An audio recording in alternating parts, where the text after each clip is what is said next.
What's up, guys? Hope you all are doing great. Today I am really excited about this 10 scale RC kit, specifically the Kyosho Fazer, the Drift spec, and what better way to receive it than in the Toyota Sprinter body. And I'm really excited about this kit because one, it is a rear-wheel drive true scale drift car. The other thing is I've been told that these chassis and these kits are a bit more advanced than your regular RTR drift spec chassis. Because back in the day when we needed to drift, and specifically drift the two-wheel drive platforms, you really had to modify everything yourself, and it would take forever to get the steering angle right, to get the proper tuning, the proper motor, ESC, etc. And then you don't even get me started on the body work and the details of like retractable headlights, which this has. So seeing this in an RTR kit from Kyosho is absolutely crazy. I've also heard a lot of people compare this new body style kind of like to the Kyosho Mini Z, which is a great thing in my opinion. I love the Mini Z body shells. I think they are a true scale, being a hard plastic body. They're really true scale, and I'm super excited to dive into this kit, not just because it's a drift spec and the iconic Sprinter. I mean, it's just also got a lot of cool features added to it, like the adjustable wheelbase and a bunch of other stuff, which I will see once we get into it right now. But looking at the box, it kind of gives you a little hint of what's going on inside, and this is what I mean by the adjustable wheelbase. You can kind of extend it and retract it depending on which size body you want to use. I love the fact that they come with a brushed motor. No need to go brushless in my opinion. I still use brushed motors in a lot of drift chassis, things like that. I do like the power delivery as well. I feel like some brushless kits are very punchy, like there's no linear throttle curve. It's just like on off sometimes, but they're not the most advanced brushless systems. With a really good brushless system, you have a very nice linear curve. But anyways, super excited to open this up. I don't want to talk about it too much. I just will say finally that this is cool, not just because of the body shell, but I love the fact that they use licensed bodies, and this is something we used to see on Mini Zs, which is the ultra scale body, like I said, licensed by Toyota. So yeah, it's let's get to it. Let's open it up and see what's inside. Before I open it up, I forgot to mention the true to scale Watanabe and licensed Watanabe wheels. These are the genuine 8-spoke style, like on the original JDM cars, which is amazing. Check the real things out on eBay. These things are not cheap. I have seen these wheels in person, and they're only going up and up. So it's cool that they have, added that scale look. So let's actually get into it right now. All right.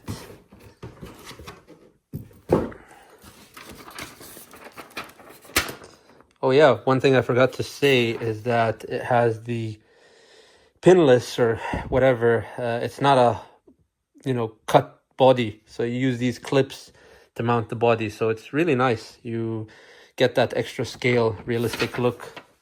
There she is. Let's take her out of the box. Ta-da! There she is out of the box. And let's peel off this layer.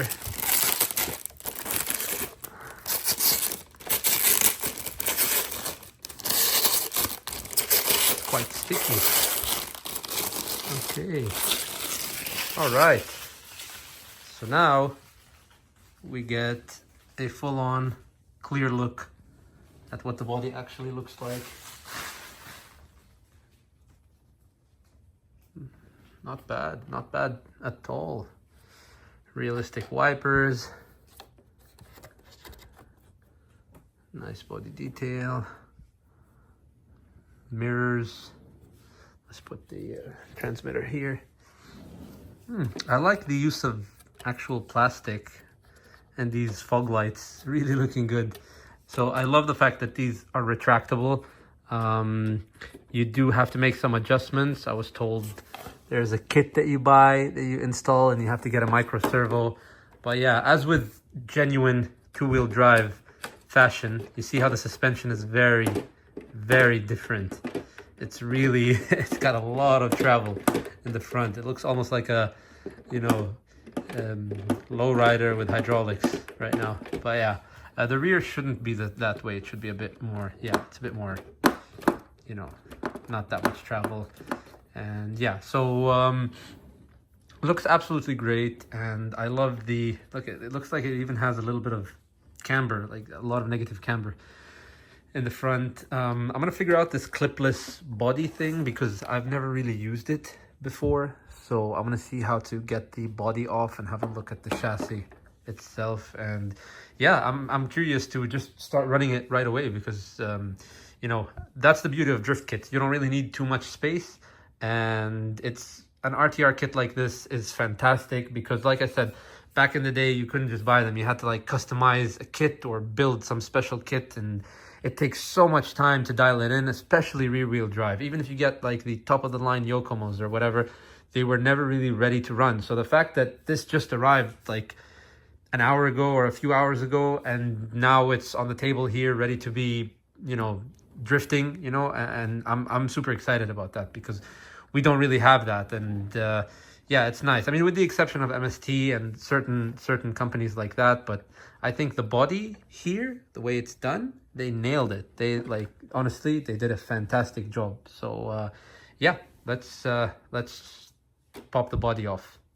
Okay, so I figured it out. It's really not that complicated. It's just these clips here on the back. They hold the posts that go back from the back, and then this is wedged into a slot in the front. This is more like the Mini Z style, actually. This is definitely like a Mini Z, so how they slot into the front gap. It's different on the rear, but still pretty cool. Chassis wise, honestly, it doesn't look super impressive or anything major. It looks very plasticky, very finicky. Nothing is adjustable here. There's no adjustable arms. You can't adjust the camber, adjust anything. It's really a basic kit. Nothing special at all, but it does seem to be dialed in for rear wheel drift. It seems to be ready to go. The drive shaft and the axles, the dog bones on the rear look pretty interesting. I don't know if they're plastic or a fiber material or whatever, but yeah, this motor looks like your standard tin can motor. The synchro, you know, electronics are pretty cool. I don't know how good this will respond, but it should be fine. I mean, for an RTR kit. So again, I'm going to put a battery in there and we should be ready to rock. All right, so I tried drifting it indoor on the hardwood floor, but it was really loud. It was okay, but you can tell these tires are made for like a more aggressive surface. So I took it to the garage now, and I'm going to try sliding it around here and see if this fares any better. And it should do, to be honest. I gave it like a little spin right now, and it kind of did a pretty good job. So let's do the wider lens a little bit, and let's see how she runs. Can't wait to install the lights. They're gonna look amazing.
All right, guys. So that's it for the Kyosho Fazer rear-wheel drive drift, specifically the Toyota Sprinter AE86. And I really do love the way this thing looks, and I really think it's a great beginner platform to enter the rear-wheel drive RC drift game, because it really has everything you need out of the box, you know, from the scaled and detailed drift body that you can install the mini servo to, you know, flap the lights like the original. You can even install the mini lights and the fog lights. They have a position, like a little hole here for them. I will be doing that later on. It's just that right now, all of these little parts from Kyosho for some reason are out of stock. So I'm just going to be running it with the LED lights. But yeah, it's, and also I love that you can just manually open these. You don't need the servo. You can either close it or open it. I think I can even do it from here. Yeah, so I'm going to do it like that. So anyways, great kit, very impressive that something like this at this price point is just easy to drift out of the box. And because it has so many adjustments, you know, like the steering servo, the gyro that can adjust the angle, you can adjust that sensitivity. You can also adjust the throttle cutoff. Think of it like a traction control. So when you slide too aggressively, it cuts out the throttle. I personally don't like that, but I think for beginners who have never driven like RC cars before or anything, it'll definitely help them out, because with rear-wheel drive, you really do have to be very sensitive with the throttle. It's not like all-wheel drive where if you punch it, it just wants to go straight, so you can kind of fix mistakes. With these, you really have to be gentle with the RPMs and the throttle, because if you give it too much RPM and too much throttle, there's no recovering that spin and coming back. So that's where that electronic system kind of saves you. Again, the more advanced you get, the more you're not going to like that. And yeah, so I really, again, do like it. It's I still say it's a great price point, and yeah, not much to add onto that, other than I hope you guys enjoyed the video, and as always, I will see you guys next time. Ciao.